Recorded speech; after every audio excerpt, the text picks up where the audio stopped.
Let me describe someone you might recognize. You are smart, ambitious, full of ideas. When you decide to do something, learn a language, launch a business, write a book, get fit, lead a team transformation, you go all in. The energy is real. The research is done. The calendar gets blocked. Maybe you even tell a few people about it. And then, 2 weeks later, it's quiet. The notebook is closed. The app is uninstalled. The business plan is buried in a folder you haven't opened since. Life moved on. And that thing you swore was going to change everything, just became another item on the long, silent list of things you almost did. Sound familiar? Here's what's unsettling: this isn't a story about lazy people. This is the story of some of the most capable professionals in the world. Executives, founders, doctors, creators. People who, by every external measure, are high performers, and yet they carry this private wound. This gap between who they know they could be and what they've actually followed through on. And here's the question Jan Yager, sociologist, productivity researcher, and author of over 40 books, spent years trying to answer. Why do smart, capable, motivated people chronically fail to finish? What she found wasn't what most people expect. It's not about willpower. It's not about discipline. And it's definitely not about motivation. It's about something far more specific. Far more fixable. And once you understand it, you will never look at your unfinished projects the same way again. Stay with me. Because in the next 30 minutes, we're going to walk through Jan Yager's full framework for building finishing as a habit, and by the time we're done, you're going to have a system, not just inspiration. This is Mindset Library. Let's get into it.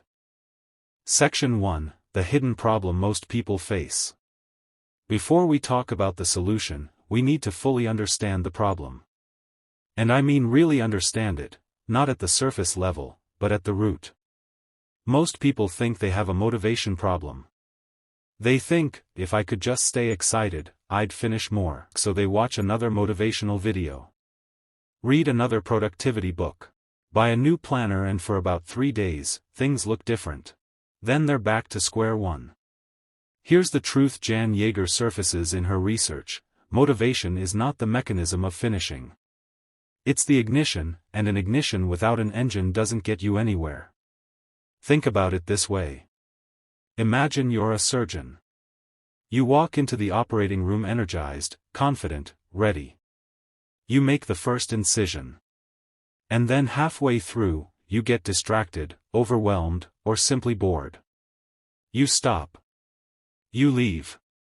That scenario is obviously horrifying in a medical context. But professionally, emotionally, and creatively, we do this all the time. We leave things open. We walk away mid-operation. And every time we do, we leave a wound. Jan Yager calls this the incompletion tax, and it's a tax most of us are paying without realizing it. Here's how it accumulates. Every unfinished project drains cognitive load. Your brain doesn't forget what you started, it keeps a running tab. Psychologists call this the Zeigarnik effect. The mind holds onto unresolved tasks, and they quietly consume mental energy even when you're not actively thinking about them. So the more you leave unfinished, the more mental noise you carry. And the more mental noise you carry, the harder it becomes to focus on what's in front of you. But it goes deeper than cognitive load. Every time you don't finish something you committed to, even quietly, just to yourself, you send yourself a message. I can't be trusted to follow through. That message compounds over time and it becomes a belief. That belief rewires how you approach the next thing. Smaller bets, less commitment, and more hedging. You start pre-quitting before you even begin. Here's what the research shows: the professionals most undermined by the incompletion pattern are often those with the most ideas and the most capacity. Not because they're unfocused, but because their ambition consistently outpaces their finishing system. And that's exactly where Jan Yager steps in. She argues, and backs it up with interviews, case studies, and behavioral research, that finishing is not a personality trait. It's not something you either have or you don't. It's a skill, a learnable, trainable, systemizable skill. And like any skill, it has specific mechanics, specific pitfalls and specific practices that separate the people who finish from the people who don't. Section 2, The Author's Big Discovery. Jan Yager didn't write this book from an ivory tower. She wrote it from a place of hard-won personal experience combined with rigorous research. As a sociologist and friendship expert who had already published dozens of books, Yager was no stranger to completing major projects. But she noticed something consistent across her research interviews, across professionals in law, business, medicine, academia, entrepreneurship, a pattern that wasn't being named or addressed directly. People weren't struggling because they lacked ambition. They were struggling because they lacked a finishing framework. To investigate this, Yager conducted extensive interviews with individuals across industries and career stages, asking them directly, what gets in the way of finishing? What actually works? What's the difference between the people who consistently complete and the people who consistently abandon? The answer surprised her. It wasn't talent. It wasn't IQ. It wasn't even time, which is the excuse most people default to. The biggest differentiator was something she came to call intentional completion, a deliberate, structured approach to moving tasks and projects from open to closed, from started to done. Her big discovery was this: most of us have elaborate starting rituals and almost no finishing rituals. We plan how to begin. We don't plan how to end. And without a defined endpoint, a clear picture of what done looks like, the brain never gets to close the loop. The project lives in permanent limbo. The second discovery was equally powerful: people who finish consistently don't rely on motivation. They rely on structure, systems, commitments and environmental design. They've essentially made finishing the path of least resistance rather than the exception. The third discovery, and this one lands hard, is that most incompletion is not random. It clusters around specific triggers: perfectionism, distraction, fear of failure, poor prioritization, and lack of accountability. These aren't character flaws. They're patterns, and patterns can be interrupted. This is the foundation of Yager's framework. And what makes it compelling for professionals isn't just the insight, it's the practicality. She's not asking you to become a different person. She's showing you how to build a different system around who you already are. Section 3, The 7 Core Lessons. Lesson 1, Know Your Why. Connect every project to a purpose that matters. Here's a question most people skip when they start something: why does finishing this actually matter to me? Not, why did I think it was a good idea? Not, why did I tell someone I'd do it? But, at a deep, personal, non-negotiable level, why does completion matter? Jan Yager's research found that the projects people finish most consistently are the ones anchored to a clear purpose. Not vague goals like, I want to be more productive or, I want to grow my business, but specific, emotionally loaded outcomes. I want to finish this proposal because landing this client means I can hire my first employee. I want to complete this course because it opens the door to a role I've wanted for 3 years. The why functions as a finishing engine. When motivation drops, and it always drops, the why pulls you back. Without it, there's nothing to grab onto when resistance hits. Yager recommends a practice she calls purpose anchoring. Before starting any significant project, write down, in a single paragraph, what completing it will make possible. What door does it open? What burden does it remove? Who benefits? What changes for you? This sounds simple. Most people don't do it, and that's exactly why most people don't finish. Motivation is fuel. Purpose is the engine. Without knowing why finishing matters, you'll run out of gas every time. So right now, pick one unfinished project.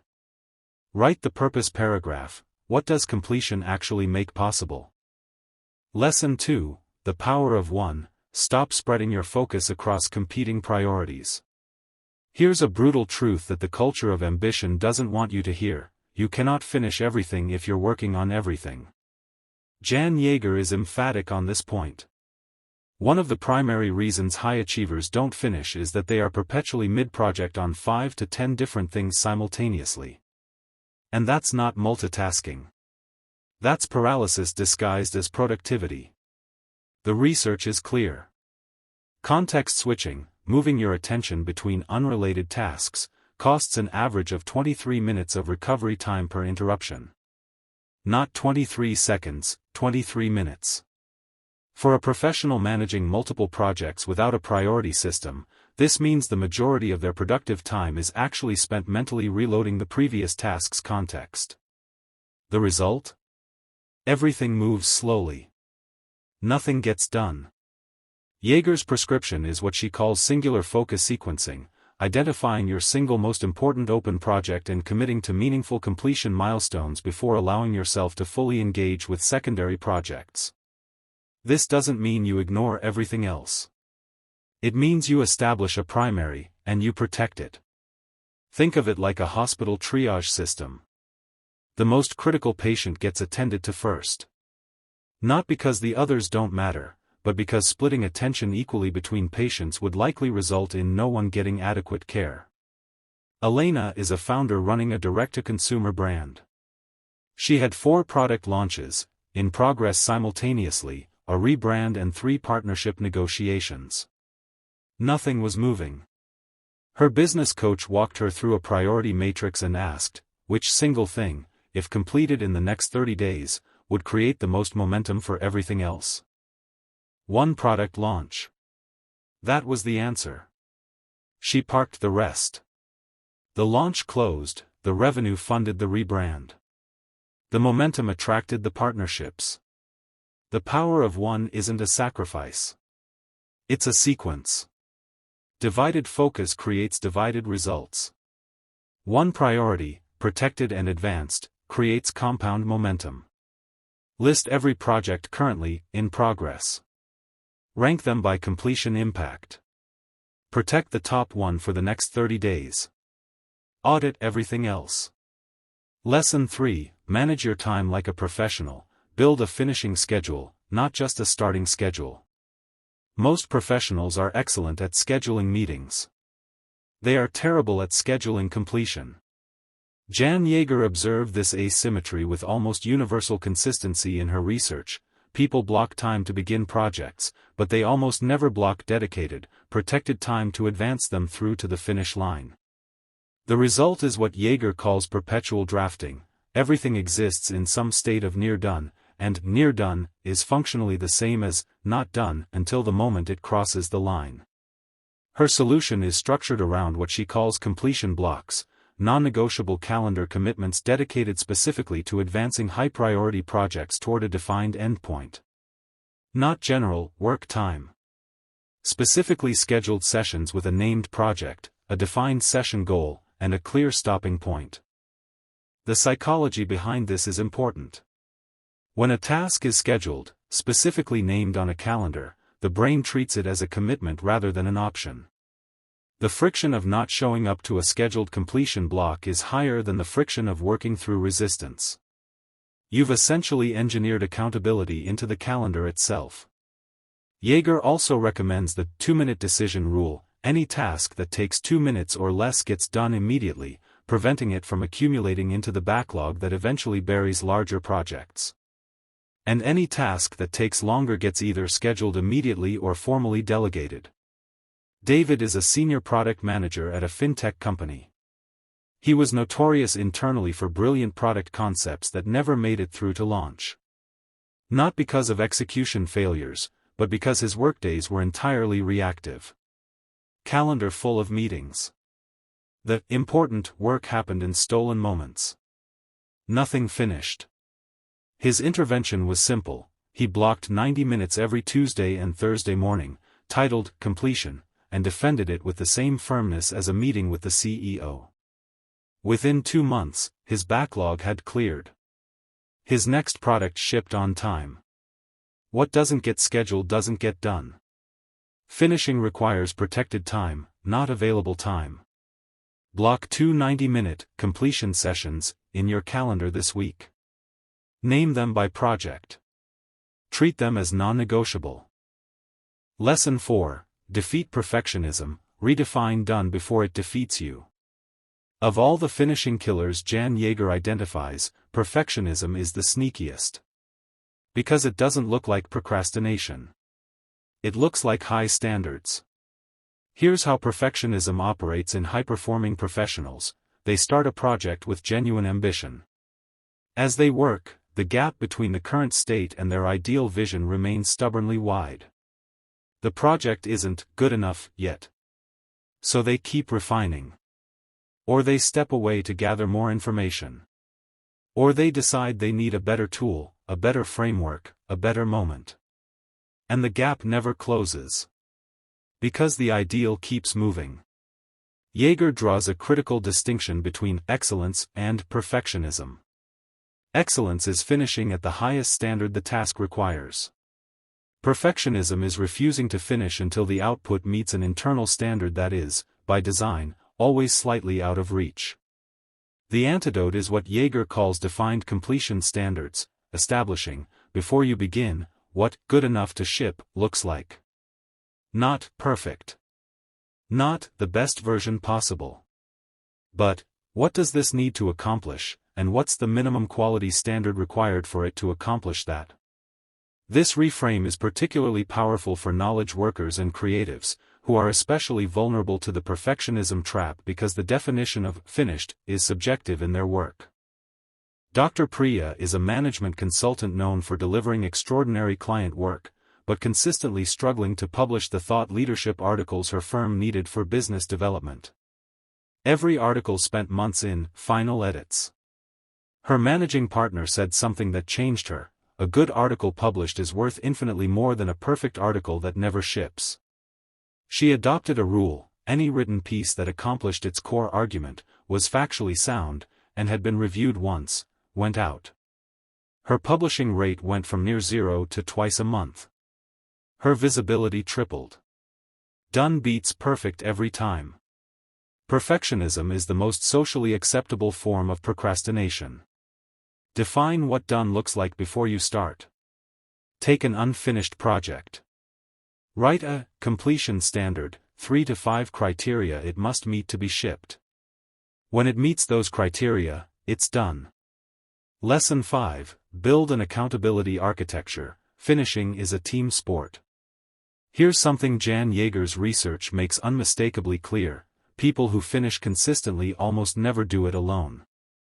Not because they're incapable of independent work, but because accountability is one of the most powerful behavioral completion mechanisms available to us. And high performers who try to white-knuckle their way to the finish line, relying solely on internal discipline, are fighting against their own human wiring. We are wired for social completion pressure. It's why gym partners work.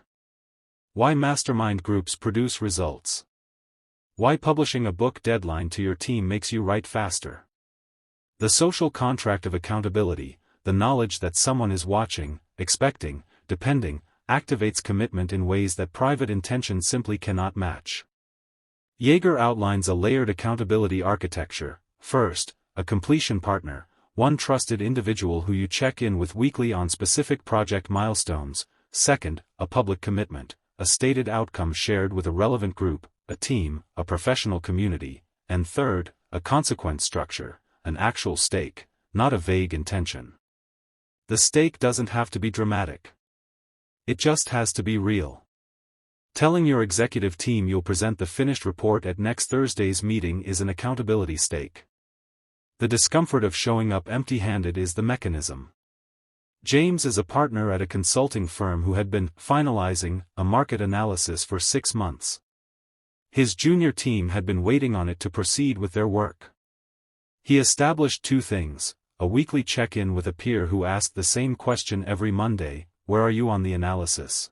and a hard presentation slot on the executive calendar 3 weeks out. The analysis was done in 19 days. Willpower is unreliable. Accountability architecture is sustainable. Build external structures that make finishing the only socially acceptable option. Identify one completion partner. Share one specific project milestone and a deadline. Schedule a check-in call for next week. Lesson 6. Handle interruptions ruthlessly. Protect your completion window. Jan Yager's research reveals something uncomfortable. Most professionals have essentially zero protection for their deep work time. They are available, accessible, and interruptible by default. And in a world of constant connectivity, that default is a finishing disaster. The average professional is interrupted every 8 minutes during their workday. That means in a standard 8-hour day, they are interrupted roughly 60 times. And as we noted earlier, each interruption costs nearly 23 minutes of cognitive recovery. The math is devastating. Effective deep work becomes nearly impossible without deliberate protection. Yager doesn't ask people to become hermits. She asks them to become intentional. The framework she offers is called boundary architecture, designing your work environment, communication protocols, and daily schedule in a way that creates reliable windows of interruption-free work.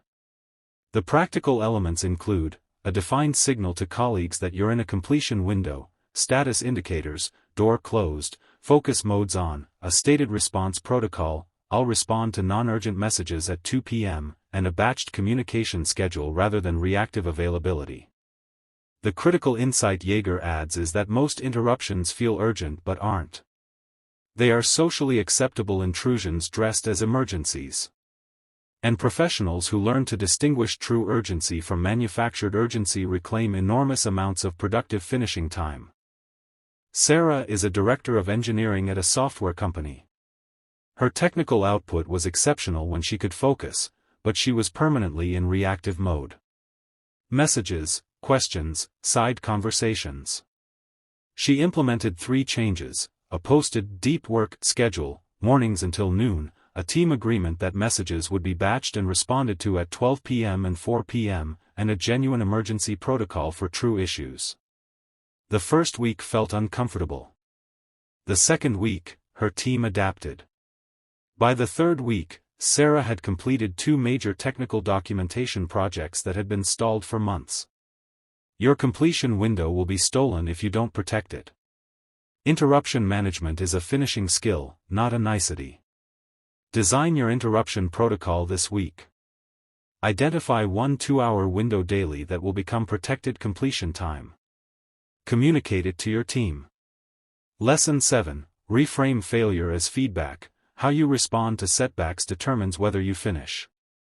Here's the final, and in many ways the most fundamental, lesson in Jan Yager's framework.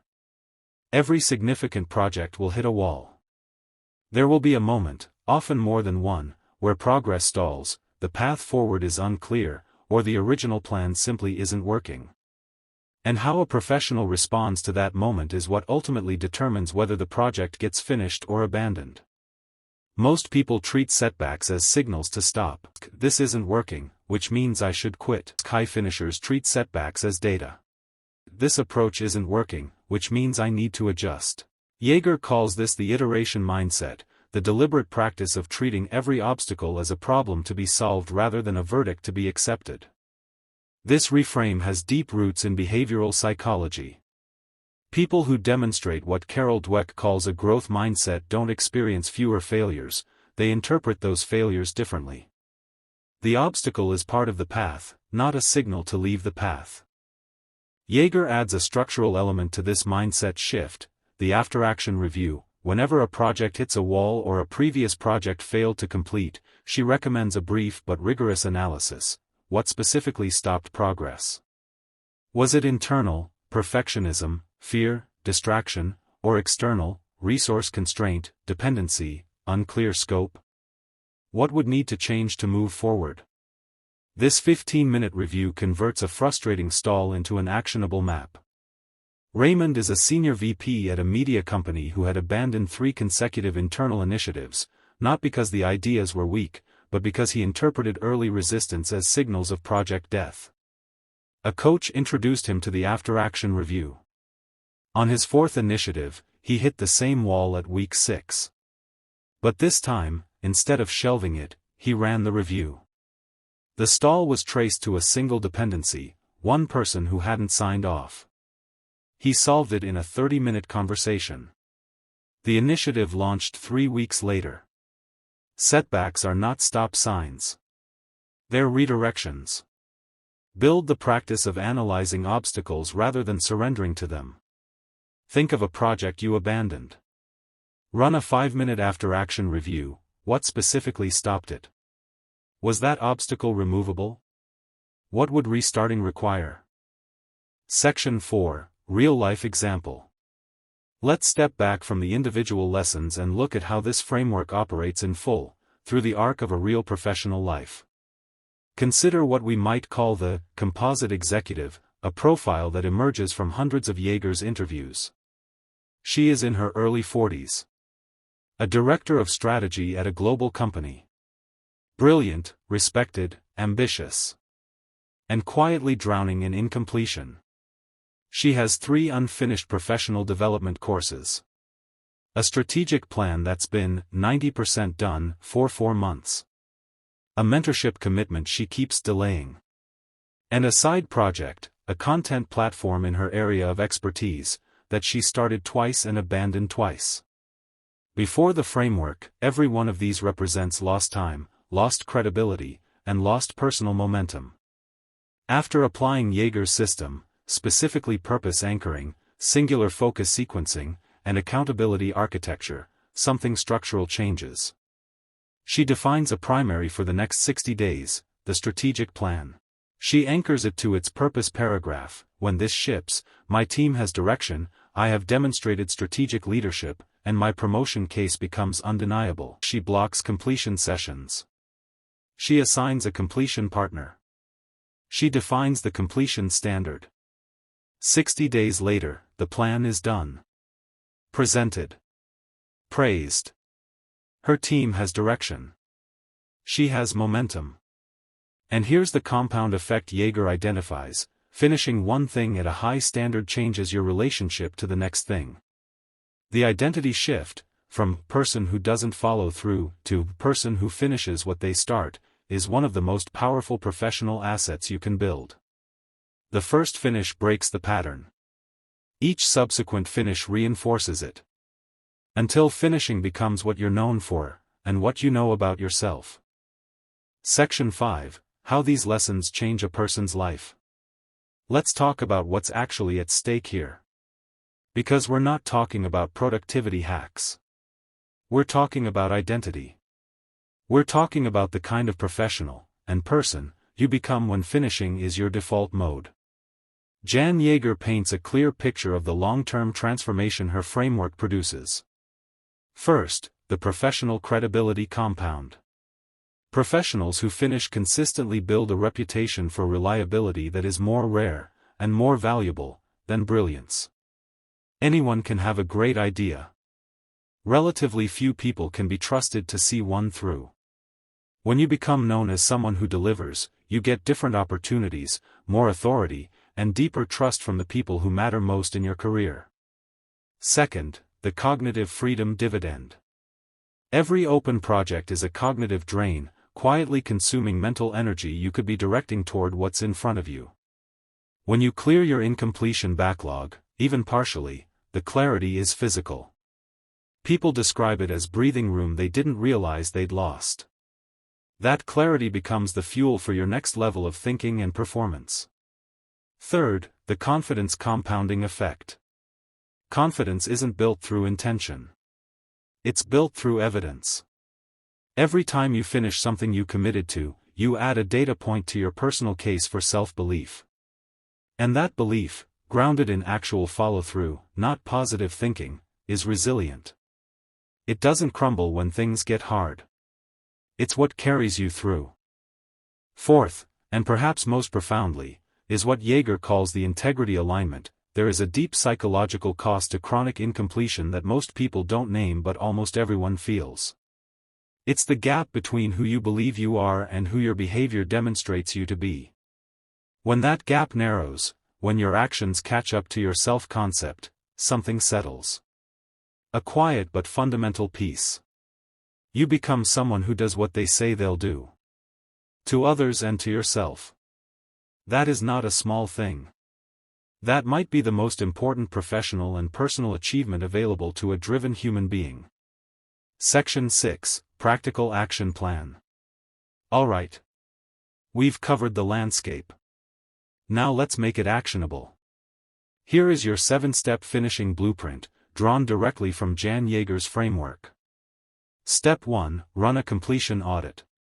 List every project currently open, professional and personal. Be honest.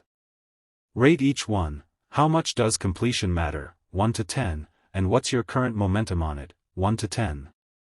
This gives you a real picture of your incompletion landscape. Step 2, choose your primary. From your audit, identify the one project whose completion would create the most meaningful impact in the next 30 to 60 days. This is your primary. Everything else is secondary until your primary is done. Step 3, write the purpose paragraph. For your primary, write a single paragraph.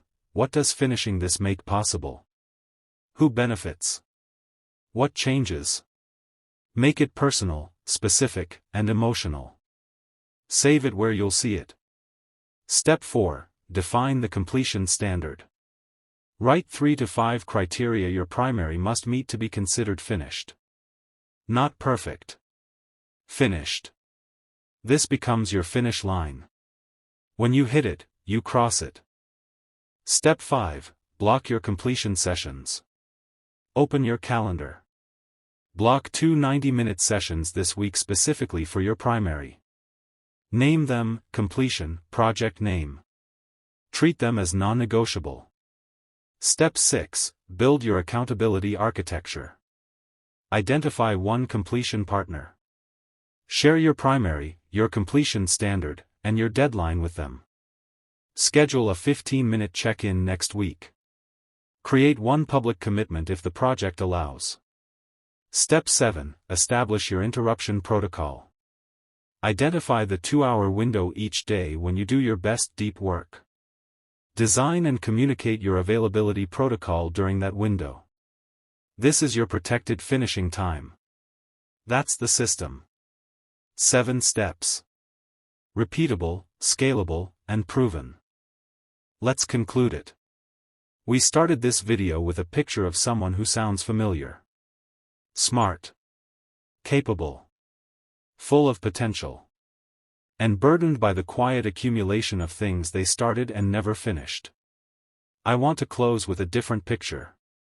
Imagine the version of yourself, 1 year from now, who applied this framework. Who chose a primary and protected it. Who anchored their projects to purpose instead of running on motivation fumes. Who built an accountability structure, defended their completion windows, and learned to treat setbacks as data. What does that person's life look like? They have finished the project that's been haunting them for months. They've built a reputation for delivery. Their team trusts them. Their career has moved. And most quietly, most importantly, the gap between who they believe themselves to be and who they actually show up as has closed. Not perfectly. But significantly. The main key takeaway from Jan Yager's work: finishing is not a talent. It is a practice. And like any practice, it improves with deliberate repetition, the right system, and a commitment to treating completion as the goal, not merely an aspiration. Here is the practice you have to do, today. After you finish this video, do one thing. Open a project you've been avoiding. Look at it directly, write the purpose paragraph, name what finishing it makes possible, then block 1 hour, this week, and go to work. Choose your primary. Write the purpose paragraph. Schedule your first completion session. Start today. Not tomorrow. Not when the conditions are better. Not after you finish this video and consume 3 more. Today, because the version of yourself who finishes things doesn't wait for the perfect moment to begin. They begin, and they finish. If this summary gave you a new lens on how you work, consider sharing it with one person in your life who needs to hear it. Subscribe if you haven't already. We drop premium audiobook summaries every week, built for professionals who take their growth seriously. And remember, the goal was never just to start. The goal was always to finish. See you in the next one.